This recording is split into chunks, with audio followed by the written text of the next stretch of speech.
Vamos começar com a graça de Deus, vamos começar o nosso culto de hoje. Como sempre fazemos, lendo este primeiro salmo, que normalmente é um chamamento dos salmistas, sejam eles levitas, responsáveis pela adoração no templo de Israel, seja o próprio salmista Davi, não é? Então nós leremos todos juntos. Aqui ele começa falando na primeira pessoa, ele mesmo, depois conclama no terceiro versículo a todos junto com ele. E diz assim: bendirei o Senhor em todo o tempo, o seu louvor estará sempre nos meus lábios. Gloriar-se-á no Senhor a minha alma, os humildes o ouvirão e se alegrarão. Engrandecei o Senhor comigo, e todos a uma lhe exaltemos o nome. Os humildes o ouvirão e se alegrarão. Todo mundo conhece essa palavra humilde, todo mundo sabe o que é que quer dizer, todo mundo pensa que é humilde. E é muito difícil ser humilde, muito difícil. Que a graça de Deus sobre nós nos leve a realmente repensar no que é quer dizer ser humilde e depender do Senhor. Vamos cantar esse cântico primeiro ao Deus de amor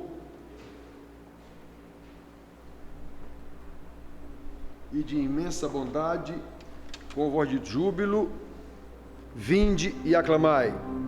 Com coração transbordante de graça, seu grande amor, todos vinde e louvai. Como o homem chamou aqui, engrandecei o Senhor comigo, e todos a uma, esse a uma é uma só voz, ou todos juntos, lhe exaltemos o nome.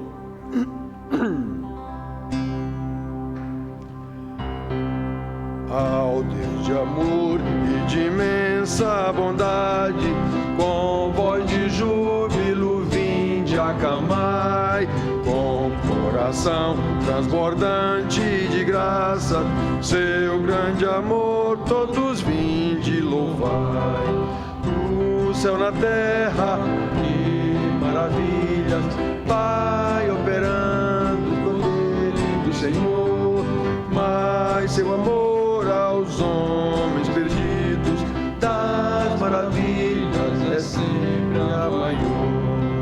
Já nossos pais nos contaram a história de Deus falando com muito prazer, que nas tristezas dos grandes perigos Ele nos salvou por seu grande poder. No céu, na terra, que maravilhas, vai operando o poder do Senhor, mas seu amor aos homens perdidos, das maravilhas é sempre a maior. Hoje também nós bem alto cantamos, que as orações Ele nos atendeu, seu braço forte que é tão compassivo, em nosso auxílio Ele sempre estendeu. O céu na terra, que maravilha, vai operando o poder do Senhor, mas seu amor aos homens perdidos, das maravilhas é sempre a maior. Como até hoje, daqui para frente, Ele será nosso eterno poder, nosso castelo bem forte e seguro, e nossa fonte de excelso prazer. No céu, na terra, que maravilhas, vai operando o poder do Senhor, mas seu amor aos homens perdidos, das maravilhas é sempre a maior. Amém, amém. É a maior das maravilhas, irmãos. Eu tenho falado sobre isso nas últimas pregações, sobre a maravilha que é a revelação de Deus, sobre a maravilha que é a salvação de um pecador. A gente tem insistido nesse tema já há alguns domingos. A própria revelação é uma maravilha, até porque só quem vai saber disso é quem recebe a maravilha da salvação. Então nós temos aqui o outro salmo, Salmo 34, 9 a 19, numa leitura como a gente sempre faz, alternada, que os irmãos dizem o segundo versículo depois, o seguinte, depois do meu. Temei o Senhor, vós os seus santos, pois nada falta aos que o temem.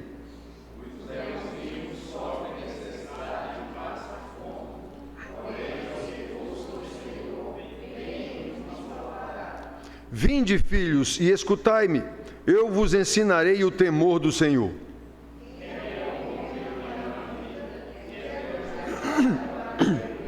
Refreia a língua do mal e os lábios de falarem dolosamente.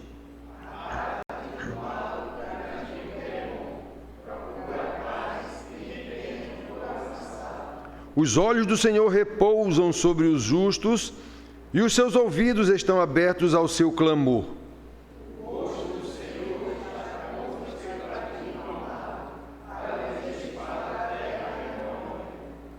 Clamam os justos, e o Senhor os escuta, e os livra de todas as suas tribulações.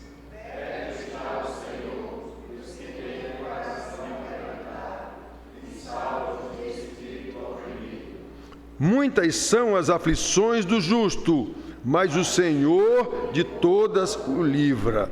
Então veja, irmãos, que no Salmo ele deixa muito claro aqui, em quase todos os versículos, a diferença entre o justo e o ímpio. Salmo 1, lembram? Lembram? Pois é, Salmo 1.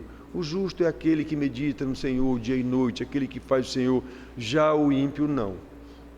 O justo, tudo que ele fizer, prosperará. E esse prosperará não tem nada a ver com riqueza, não. É prosperará no caminho do Senhor, na direção do céu, na direção de santidade. Já o perverso, não. Tudo que ele faz vai dar errado. Ainda que dê certo aqui, momentaneamente, vai dar errado, ele vai terminar no inferno. É disso que a Bíblia fala o tempo todo, irmãos.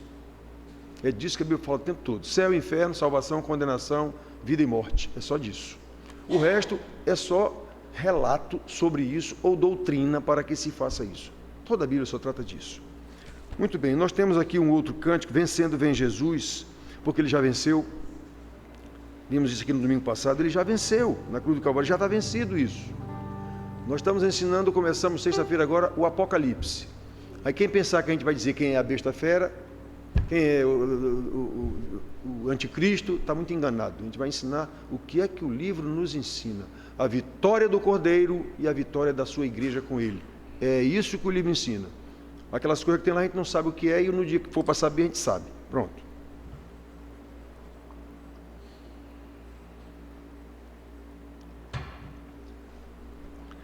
Quando a alma sequiosa é com sede, sedenta, vimos isso hoje pela manhã aqui, o salvo anseia pela voz do Senhor.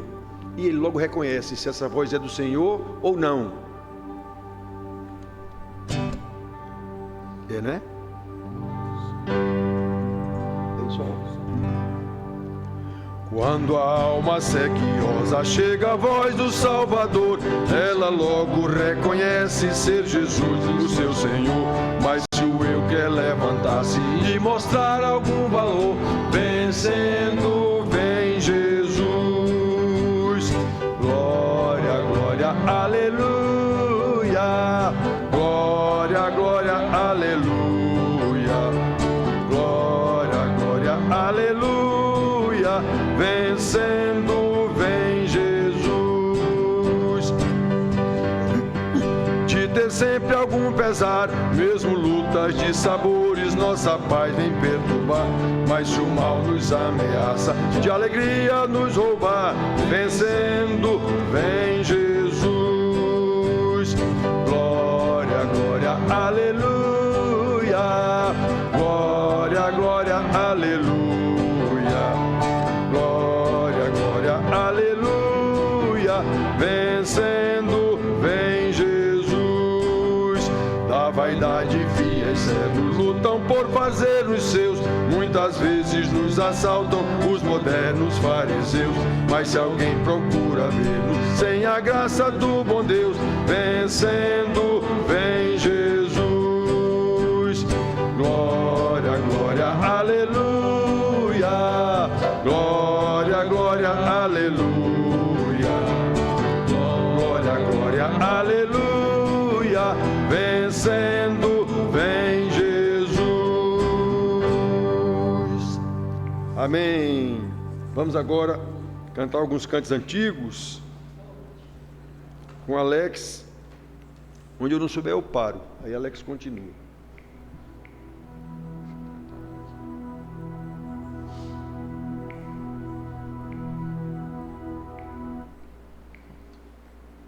Qual é, Alex?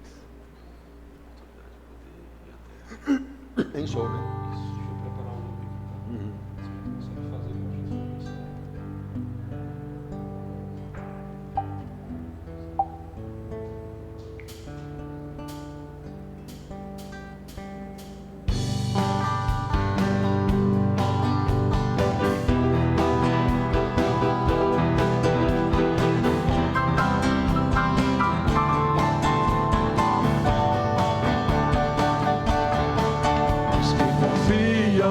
Senhor, são como os montes de Sião, que não se abalam, mas permanecem para sempre.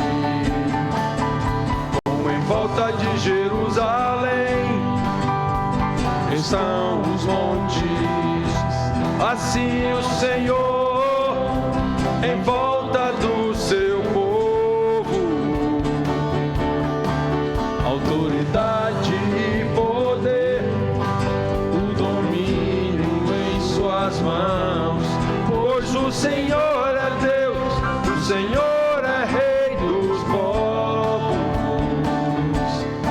Cale-se diante dele a terra, dobre os joelhos, ergam as mãos, pois o Senhor é Deus, o Senhor é Rei dos povos.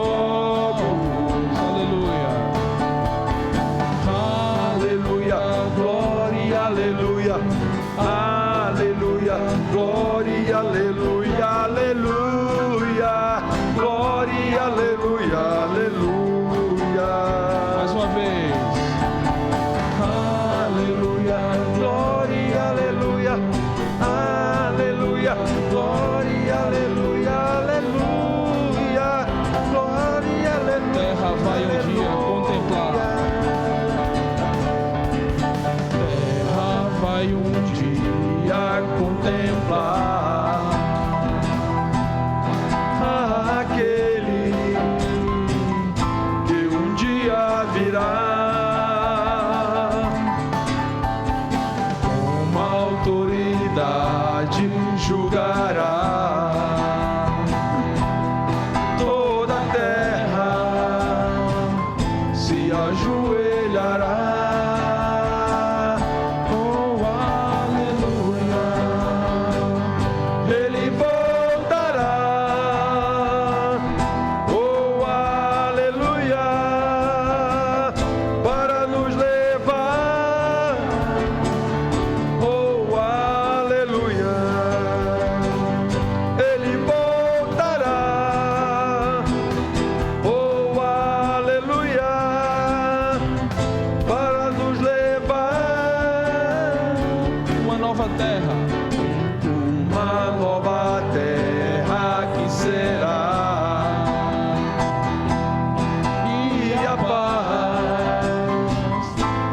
Se findará.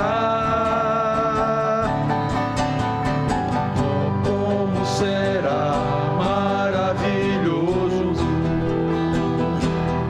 contemplar o meu Salvador. Oh, aleluia, ele voltará. Oh, aleluia,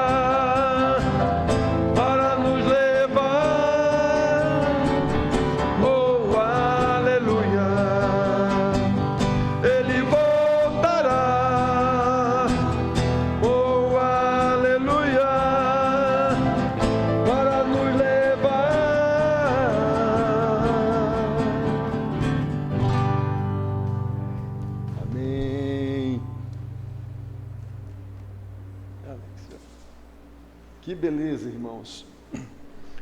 Hoje eu recebi um áudio de uma irmã que esteve fora durante muito tempo e esteve na igreja, se não me engano, hoje de manhã, na igreja dela aqui em João Pessoa, e encontrou pessoas lá de 40, 50 anos atrás. E mandou para mim essa informação. Estava muito alegre por ter encontrado essas pessoas. E eu mandei dizer: já pensou, irmã? Como Deus é maravilhoso conosco, que lhe dá uma alegria dessa. Isso é uma espécie de prévia do que a gente vai encontrar no céu, quando encontrar todo mundo lá e todos diante do nosso Senhor. Eu respondi para a irmã isso.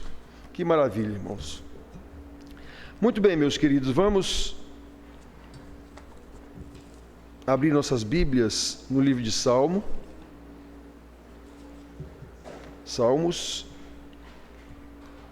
capítulo 119, um salmo lindíssimo, Salmo capítulo 119, todos os versículos falam da palavra de Deus e do que ela faz na vida do salmista, no caso, e na nossa também.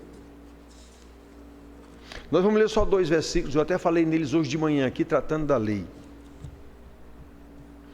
Versículos 97 e 98, vamos ler só esses 2.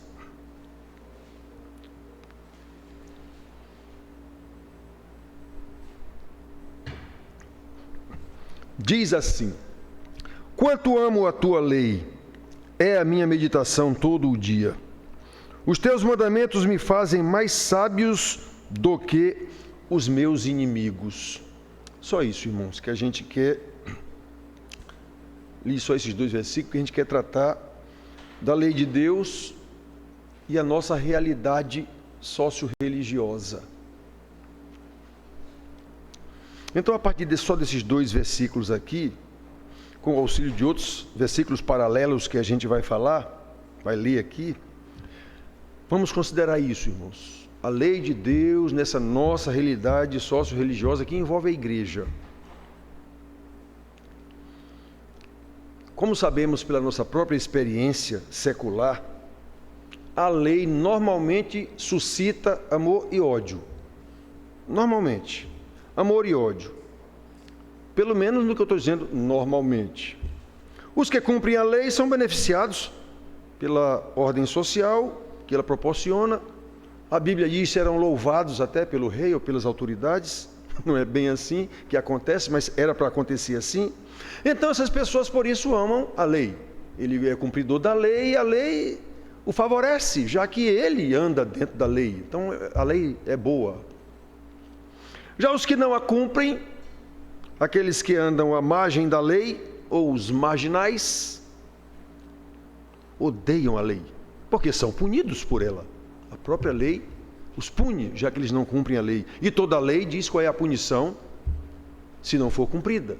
Está na nossa Constituição, eu acho que doutores advogados aqui, eu acho que capítulo 5 da Constituição, artigo 39, sei lá qual é, e também no parágrafo 1º, logo também do nosso Código Penal.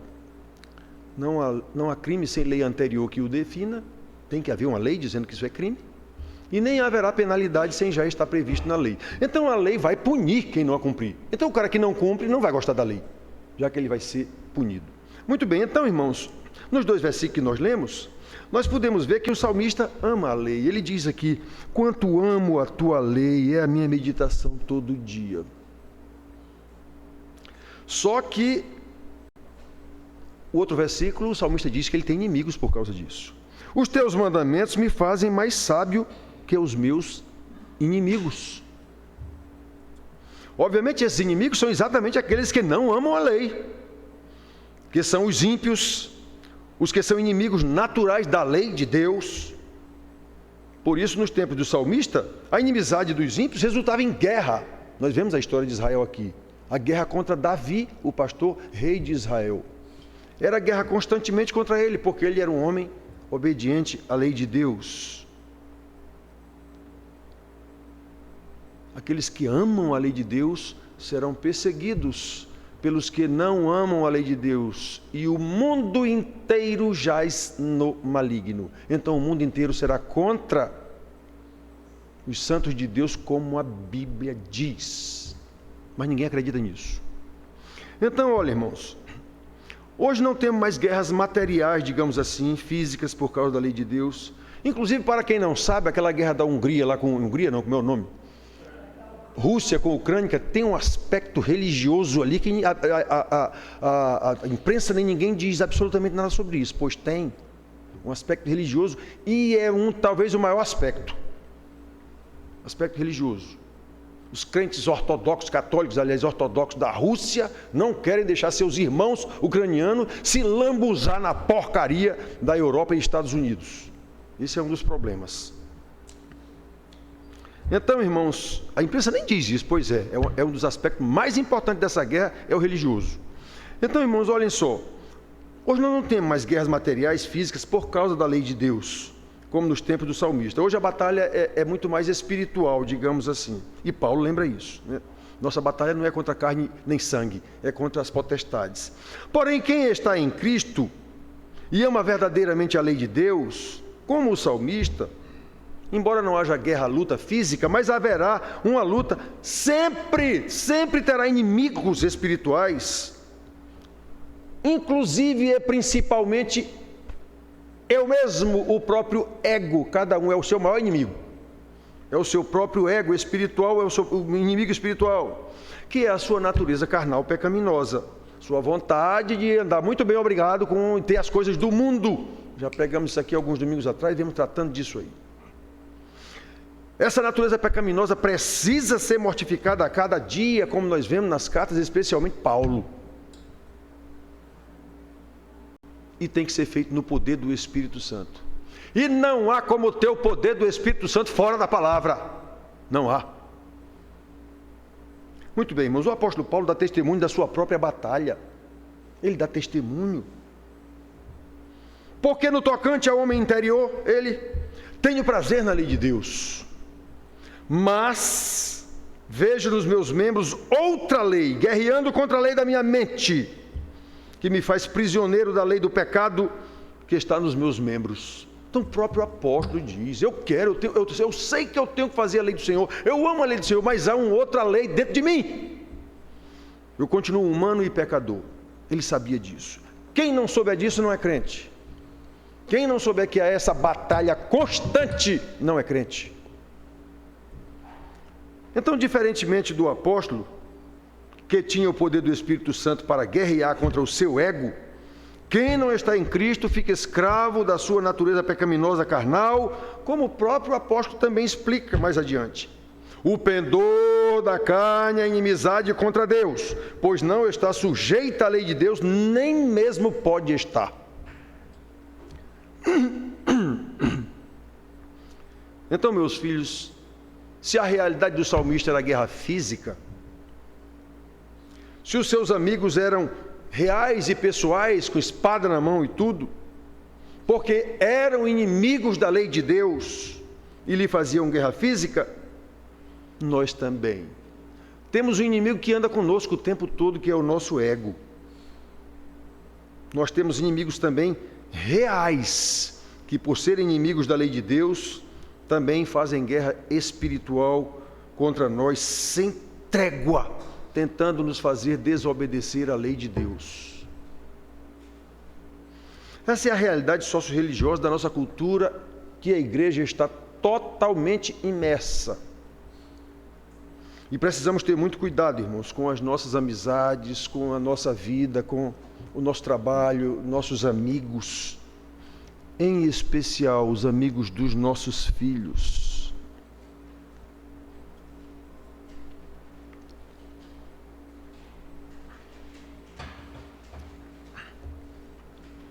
Em especial os amigos dos nossos filhos.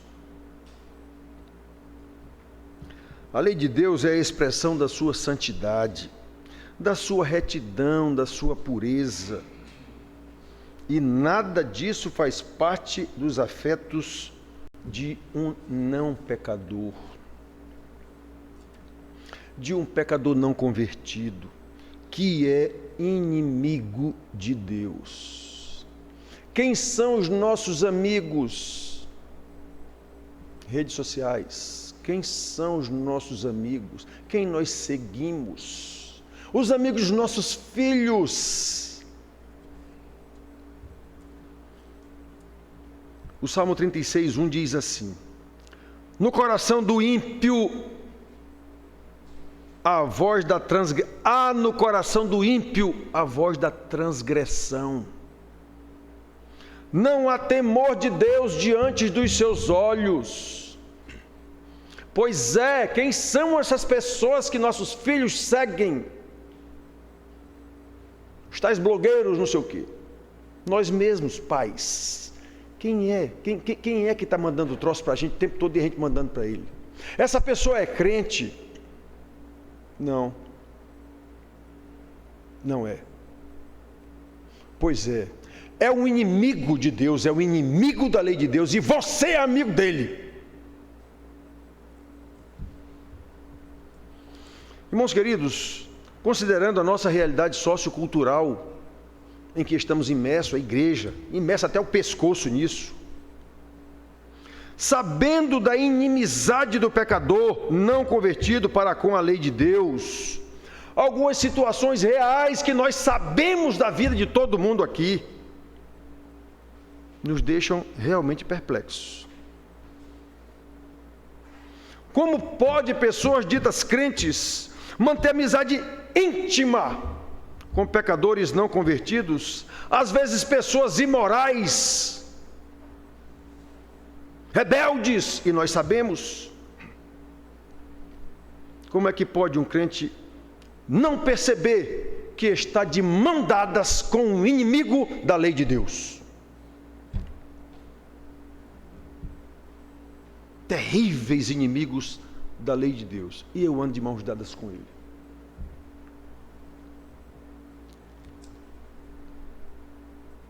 Como pode, irmãos,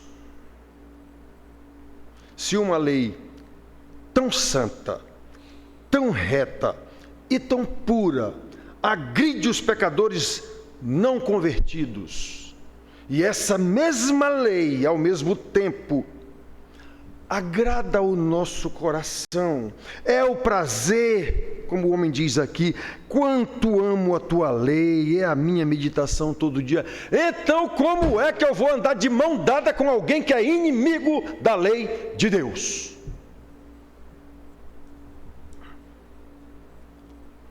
O Senhor pergunta isso através do profeta Amós, sobre o distanciamento do seu povo da sua lei.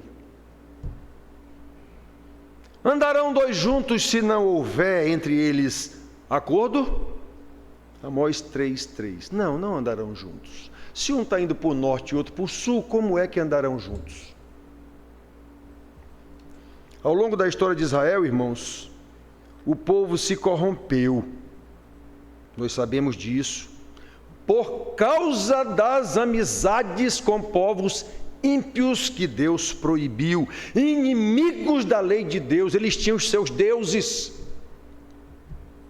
Sempre foi assim.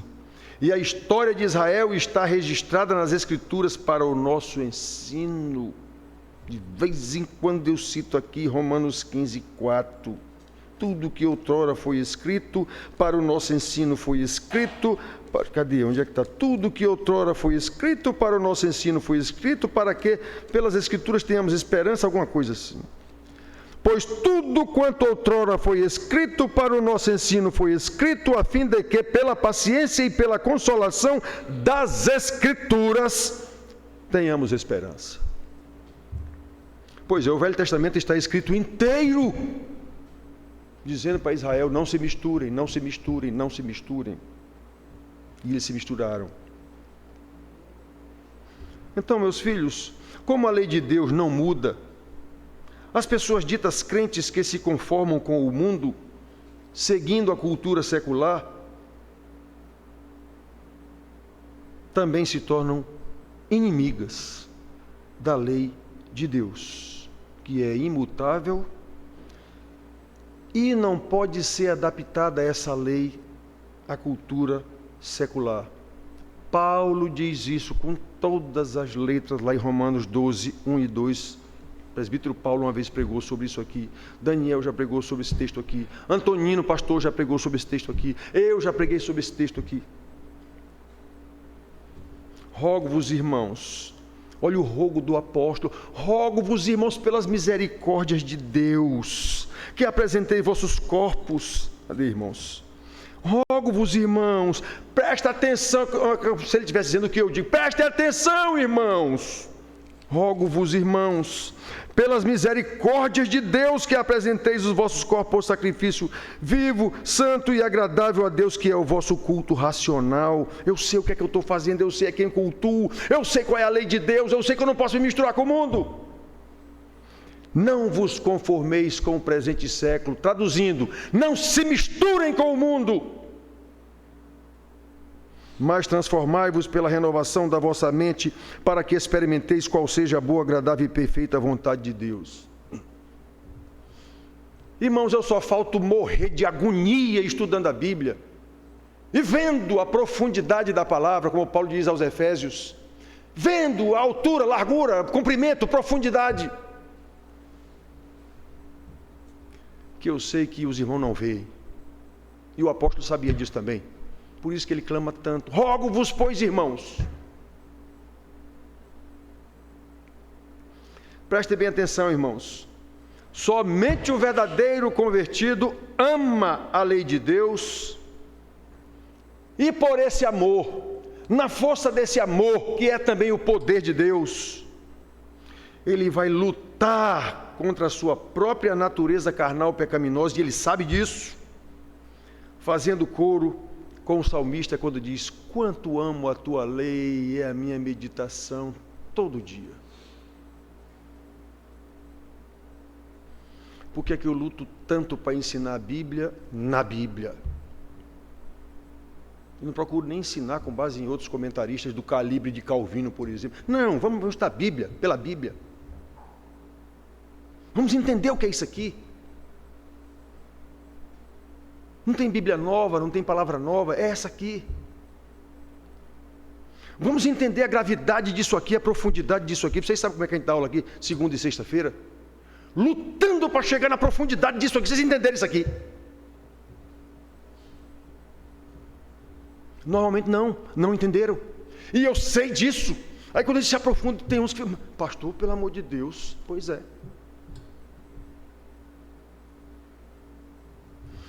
Então, meus filhos, somente o verdadeiro convertido, mesmo em meio a uma cultura socio-religiosa de natureza carnal, pecaminosa, que a igreja está envolvida até o pescoço, pode dizer como o apóstolo Paulo: porque no tocante à lei interior, tenho prazer na lei de Deus. Romanos 7:22, que a gente já leu ainda agora, já falou ainda agora. E por que o salmista ama a lei de Deus? Porque Paulo tem prazer na lei de Deus. Porque são santos de Deus, os eleitos de Deus. E estes não mais são inimigos da lei de Deus. Porque eles sabem que a maldição da lei de Deus já caiu sobre Jesus, na cruz do Calvário. Eles sabem disso, que a maldição da lei, que já disse: a alma que pecar, essa morrerá, está escrito. Adão, no dia em que pecares, certamente morrerás. Adão pecou, então nós herdamos tudo isso. O salvo sabe que essa morte já caiu sobre Jesus e ele ressuscitou ainda. Vamos tratar disso daqui a pouco. Ele ressuscitou para mostrar que nós teremos vida e vida em abundância. Quando Jesus faz isso, ele não está falando de vida rica aqui na terra, não. É vida e vida eterna, é vida na sua paz, a minha paz vos dou, vocês vão entender tudo. Essa maldição já foi aplicada em Jesus, e Paulo diz isso em Gálatas 3,15. Cristo nos resgatou da maldição da lei, fazendo-se Ele próprio maldição em nosso lugar. Então é por isso que o eleito tem prazer na lei de Deus, mesmo sabendo que é uma lei que é contra ele, porque ele é um pecador. Sim, mas essa lei, eu sei, eu vou cumprir essa lei, e agora eu vou cumprir sabendo quem é que me leva a cumpri-la. É o Senhor Jesus que já a cumpriu, e Ele me chama para segui-lo. Vinde após mim, quer dizer, sigam-me, tome a sua cruz e siga-me, eu vou entender tudo isso.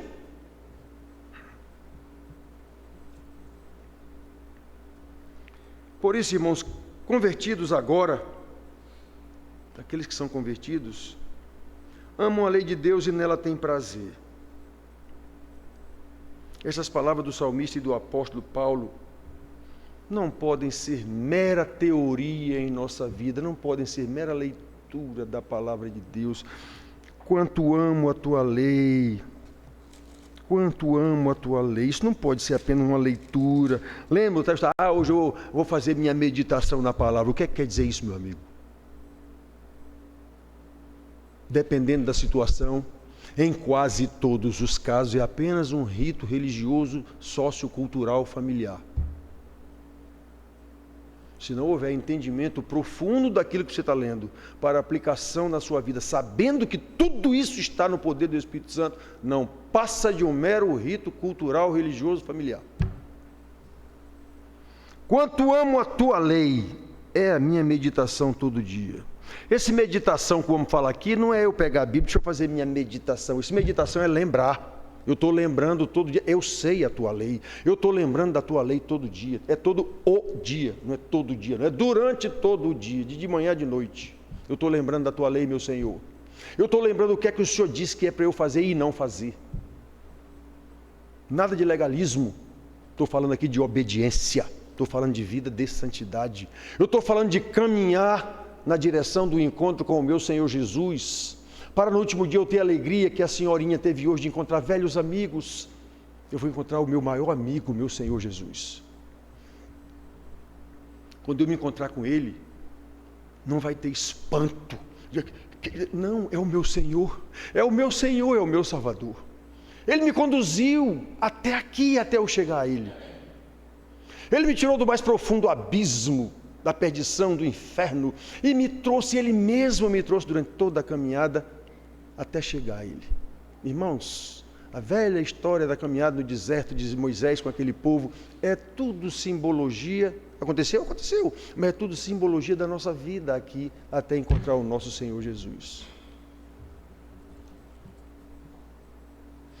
Essas palavras, meus filhos,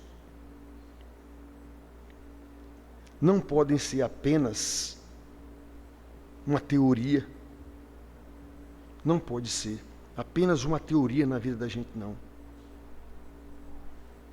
Essas afirmações dos santos de Deus precisam ser repetidas, sim, lembradas, sim, o tempo todo, e praticadas, sim, o tempo todo, por todos os crentes. Não é possível um crente viver como amigo íntimo daqueles que são inimigos do Evangelho. Não é possível isso. As suas ações e reações com relação à lei de Deus têm que ser diferentes. Não tem como eles andarem juntos. Os dois seguem por caminhos que levam a destinos totalmente diferentes, opostos. O justo e o ímpio não andarão juntos.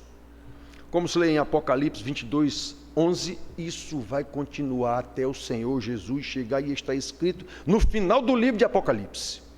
Continue o injusto fazendo injustiça, continue o imundo ainda na sua imundície. O justo continue na prática da justiça, o santo continue a santificar-se. Palavra do Senhor Jesus para o final dos tempos. Somente os convertidos, meus filhos, aqueles que foram justificados com a justiça do justo Jesus, somente os que buscam a constante santificação no poder do Espírito Santo, invariavelmente, pelo estudo da palavra, para exatamente pôr em prática essa palavra, invariavelmente. Somente estes, meus filhos, somente estes, é que por amor à lei de Deus, podem dizer como salmista, quanto amo a tua lei, é a minha meditação todo dia. Como consequência, somente estes, por essa meditação constante na lei diária, eu estou lembrando o tempo todo, tornam-se mais sábios do que os inimigos que são reais e estão à nossa volta o tempo inteiro e dentro de nós. O nosso ego, ao nosso ser pecaminoso, que continua querendo as coisas do mundo, continua não sei o quê, continua eu quero não sei o quê, eu quero ser o que eu não sou, eu quero estar onde não devo, eu quero ser amigo de quem não pode ser meu amigo, coisa desse tipo. Eu já perguntei para jovem daqui da igreja, melhor amigo, íntimo, muito mais meu amigo do que meu pai, ou menina, muito mais amiga do que minha mãe. Diga se seu amigo tão íntimo assim é crente. Não, e pois é, está complicada a sua vida. Falei com os pais, olhe este amigo do seu filho, ele vai corromper o seu filho. Então, meus filhos, somente estes que amam a lei de Deus e a meditação todo dia, somente estes, meus filhos, vão saber ser mais sábios do que seus inimigos, inclusive o seu ego, a ponto de evitá-los, sabendo que o injusto e o imundo, como lemos aqui, continuarão na imundície, continuarão na injustiça. E essa injustiça que eu estou falando aqui não é injustiça social, não. É injustiça porque está contra a justiça da lei de Deus. Continuarão na sua imundícia até o dia do juízo final. O salvo, porém, como salmista, por amor à lei de Deus, é o justo que continuará na prática da justiça.